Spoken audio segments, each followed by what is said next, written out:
യമനിൽ നിന്ന് ഇസ്രായേലിന് നേരെ തൊടുത്തുവിട്ട മിസൈലുകൾ തകർത്തുവെന്ന് ഇസ്രായേൽ സൈന്യം. ശനിയാഴ്ചയാണ് ഇസ്രായേൽ സൈന്യം യമൻ മിസൈലുകൾ തകർത്തതായി അവകാശപ്പെട്ടത്. യമനിൽ നിന്നുള്ള മിസൈൽ ആക്രമണത്തെ തുടർന്ന് ദക്ഷിണ ഇസ്രായേലിൽ അപകട സൈറണുകൾ മുഴങ്ങിയതായി സൈന്യം പറഞ്ഞു.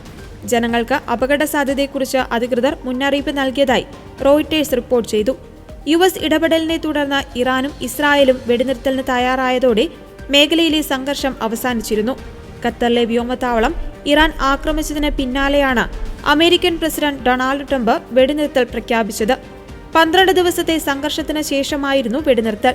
അതിനിടെ അമേരിക്കൻ പ്രസിഡന്റ് ഡൊണാൾഡ് ട്രംപ് സമാധാന കരാറിന് ആത്മാർത്ഥമായി ആഗ്രഹിക്കുന്നുവെങ്കിൽ ഇറാന്റെ പരമോന്നത നേതാവ് ആയത്തുള്ള അലി ഖമേനിയോട് അനാദരവ് മാറ്റിവെക്കണമെന്ന് ഇറാൻ വിദേശകാര്യമന്ത്രി അബ്ബാസ് അരാക്ചി പറഞ്ഞു.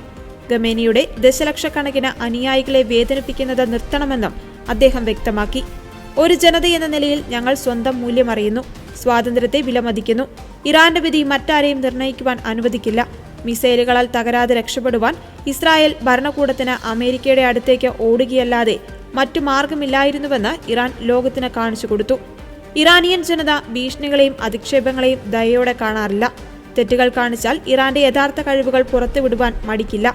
അത് ഇറാന്റെ ശക്തിയെക്കുറിച്ചുള്ള മിഥ്യാധാരണകൾ തിരുത്തുമെന്നും അബ്ബാസ് അരാക്ചി വ്യക്തമാക്കി. ഇസ്രായേലിനെതിരെയുള്ള യുദ്ധത്തിൽ വിജയിച്ചതായും ഇത് അമേരിക്കയുടെ മുഖത്തേറ്റ അടിയാണെന്നും രാജ്യത്തെ അഭിസംബോധന ചെയ്തുകൊണ്ട് ഖമേനി വ്യക്തമാക്കിയിരുന്നു. ഇറാൻ ഇസ്രായേൽ വെടിനിർത്തലിന് പിന്നാലെയായിരുന്നു പ്രസ്താവന.